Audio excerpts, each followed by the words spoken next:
Hello everybody, I'm Dakian. It's Monday the 25th of July 2016 and it's my regularly scheduled Monday morning, well not morning anymore but possibly, but my Monday miniatures ramble. And I'm gonna kick it off by showing you some completed stuff. Now, first off we have the Avatar of Slaughter, the Victorias, which is so large that it's hard to get all into frame in one go. It's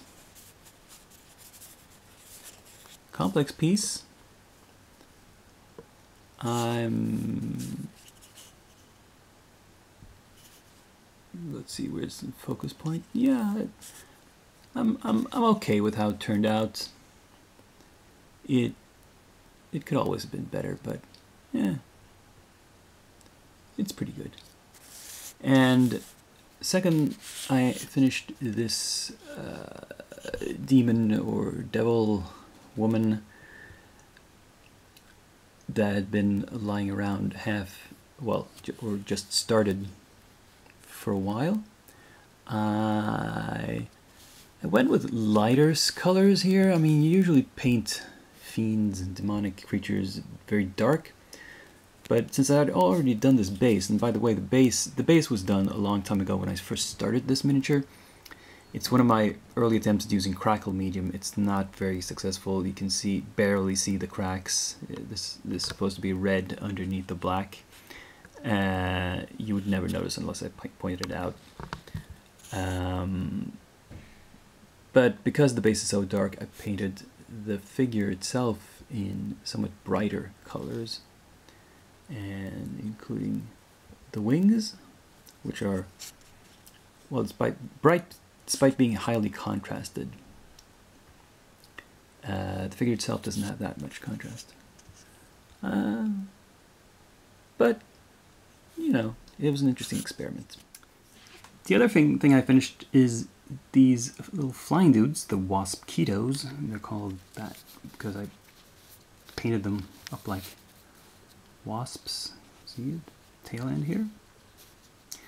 And I think I have to start being more careful when I'm doing these flying models and varnish them before putting them on the flying stands, because they get this cloudy appearance when they get hit by the varnish.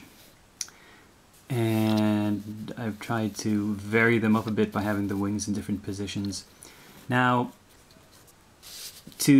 there's 5 of them here in shot. There are 6. I did paint 6 of them. The 6th I managed to mess up a little bit. One wing broke off just before filming this, so it's currently undergoing repairs. And that's actually the major issue with these models that I had. It was that the wings are simply connected. There's indentations in the body, and there's ball joints on the wings, and there's just a small connection point. You really have to use super glue and an accelerant, which means it's not the strongest bond in the world. And so I'm always very careful. I try to be careful in lifting them, to lift them in the stand or perhaps by the body, but never hold them by the wings. And I went for a mostly glossy look. I left most of it in a glossy finish. I just applied some matte varnish to the body where it's kind of furry, but I thought I wanted that sort of insectoid, shiny carapace kind of look to them. I thought that would look cool, and I hope you agree. Now, there are no exact analogs for this monster in D&D. I suppose the closest thing would be Sturgis. But if you consider these guys to be in scale, they're way too big to be Sturgis. I might have to make up some stats for a new monster to throw at the players just to shake things up a bit. Anyway. Despite my issues with them, they are fun models, and I'm glad I painted them. So to start taking a look at stuff that's in the works, Most of it is just primed. I haven't gotten around to putting paint on it. This guy has just a base coat. I'm really not sure what sort of color I want in the end, but I put a sort of grayish pink on him just to, well, to make it look like something. And he's going on. These succubi, I think I started out by putting a very pale pink skin tone on them, but I'm rethinking that. I'm thinking I'm gonna go a deeper, darker red color, perhaps. Something that really unnatural and unhuman looking as an option. That would be cool. Now these guys you've seen before. Nothing new has happened to them. These two ladies and this vampire. Oh, what are these guys? These are already painted. You've seen a couple of these during the Getting the Light Out project, and this one was painted a long time ago. I put them on new bases. I've rebased them, and I'm just going to paint up and add some flocking to this. I don't count that as a new miniature. It's just something I'm doing for completeness, and so they will fit in better with my other monsters that I use for gaming. These, I think you saw these partially.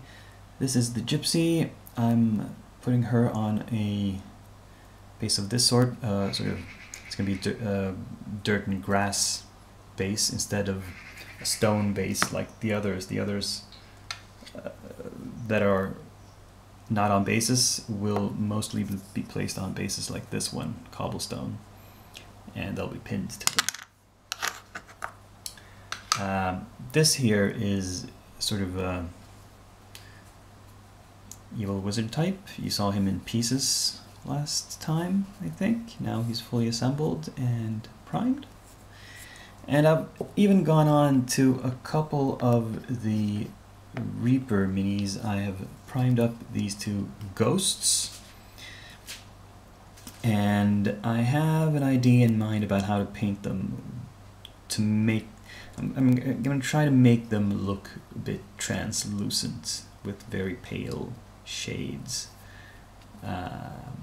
We'll see how it turns out.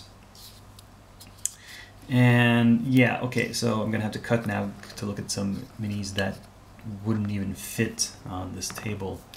Be right back. As for these guys, the lurkers, I want to show you them separately. They're really cool models, though they are somewhat problematic. Now, the ones that I primed here are the ones that are crouching down, and they were a pain to assemble. They're each 1, 2, 3, 4, 5 pieces. Left leg, arm, 2 arms, and a head. Each had to be glued in place, gap filled, and sanded down and then primed over. And here we have the leaping ones, which I'm showing you. You can still, I haven't primed them yet, so you can see the green stuff work. And the necks don't have that much green stuff. They have plastic putty from Vallejo because they were smaller hairline cracks. I tend to use the Vallejo stuff for that. Now, I might have made a mistake with all of these, mainly putting them on bases that are too small. These are 25mm bases, and they're a little wobbly. I've tried to stabilize them by gluing pieces of metal underneath to make them heavier, and though I still have to be kind of careful. I put them down. As long as nobody pushes them, they're okay. For these guys though, since I started going with 25mm, I had to go with 25mm for these guys as well, and their footprints are way too large. So what I had to do was take 25mm basis, you can see underneath here, and put a superstructure on it. This is a combination of cork and some acrylic paste and some green stuff, and yeah, making a texture of it. So these guys are going to be on these bases. I should have gone with 30 mils to begin with, for all of them. Oh well, lesson learned. And I want to comment on this sort of gap filling work. Now that I'm looking at it, I can see a little, it could be better there, but it's never going to be perfect.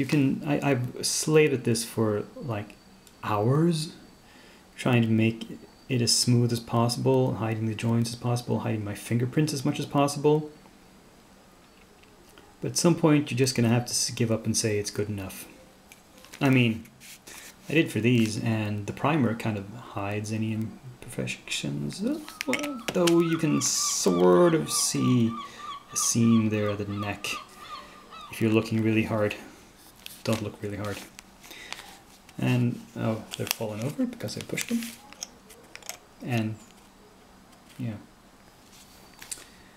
Oh well, I might have to, like, gently bend these. I'm not sure if that's going to work. No, they're two massive metal. So I can, Anyway, once they are done, I think these will be really cool. But they're a lot of work. But, I mean, just look at that pose. That is very nice. And here we have all of the ruined dwarven pillars, all finished.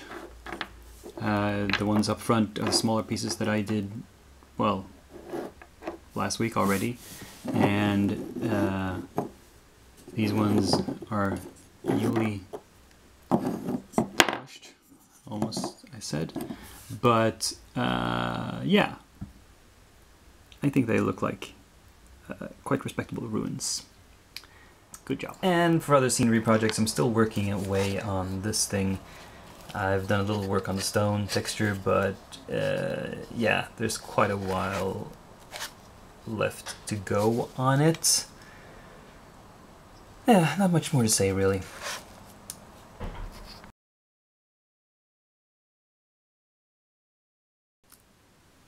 And it's time for the new arrivals section. And I got a box from Otherworld Miniatures this time. And if you look at the packing slip, you can see what I ordered. I ordered some mongrel men, which are a D&D monster. One vampire, coffer corpus, zombies, juju zombies, ravenous zombies, demi-human zombies. You might notice a pattern here. There's a theme to it. And there's a handwritten note here. Sorry for the delay.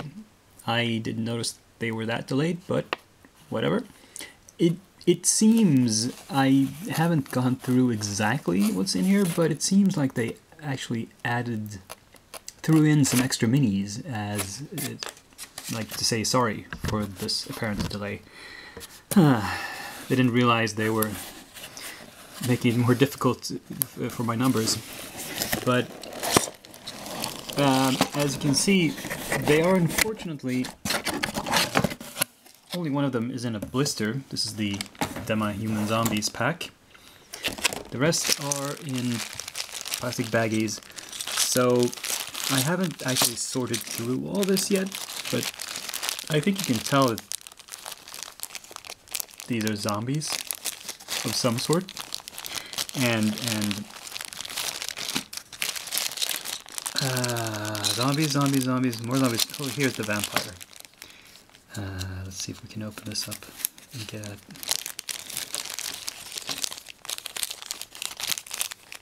Yes, this guy is a vampire stalking forward with his cape flowing out behind him and his mouth agape.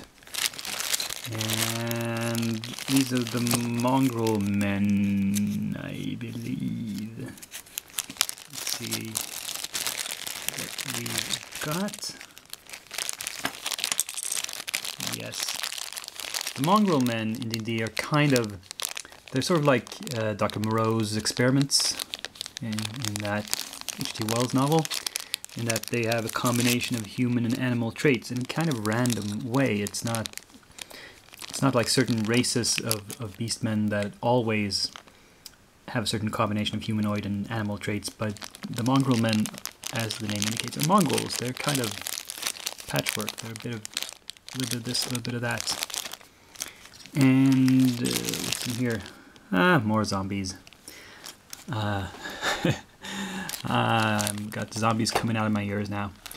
Anyway, as you might guess, this is getting put on the track for my Ravenloft project. I can always use another good zombie or two, and another vampire or three, for that matter. I could use even more mongrel men, but they only have 3. These are the only mongrel men I know of, and they only have these 3. So getting multiple identical ones would be that much fun, but we'll see. So these will be scheduled for after all those Reaper minis. I'll get around to these. And yeah, we'll see when that happens. So that ends another Monday update. I hope it was enjoyable for you. I will see you in a week, or maybe a bit less. Until then, I'm Dakian, and I'm signing off.